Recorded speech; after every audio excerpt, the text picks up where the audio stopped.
Nagpaalala ang Bureau of Immigration sa mga dayuhang nais magtrabaho sa bansa na kompletuhin ang mga kaukulang dokumento. Ito'y matapos makatanggap ng report ang ahensya na dumarami ang bilang ng mga dayuhang nagtatrabaho sa bansa. Si Noel Perfecto ang ating tagapagbalita. Muling binalaan ni Immigration's Officer in Charge, Commissioner Siegfried Mison, ang lahat ng mga dayuhang walang kaukulang dokumento na agad na kumpletuhin ng mga ito ang naturang mga alien employment permits sa Department of Labor and Employment bago pa mag-isip na magkatrabaho sa bansa.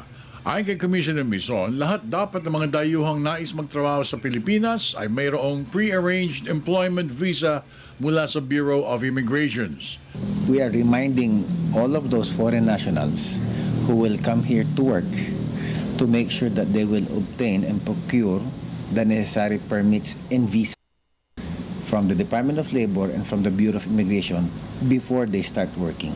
More or less parang pag hindi sila kumpleto ng dokumento, ano mangyayari ka?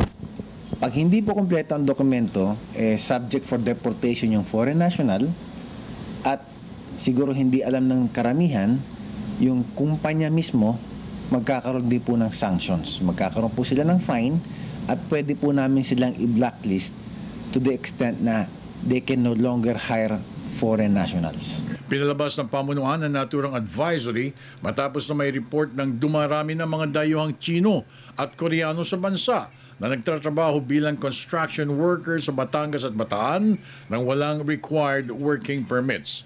Ito'y matapos na magreklamo ang Trade Union Congress of the Philippines hinggil sa illegal na pagtatrabaho ng mga dayuhan na anilay sobrang nagpapahirap na sa mga lokal na manggagawa. We just want to remind all foreign nationals who would want to work here to make sure that they procure the appropriate permits and visas from the Department of Labor and Employment and from the Bureau of Immigration before you start working. Otherwise, that will be a ground for deportation, and at the company sponsoring the foreign national will be fined and will be blacklisted to the extent that they can no longer hire foreign nationals. Para sa Telebisyon ng Bayan, ako naman si Noel Perfecto.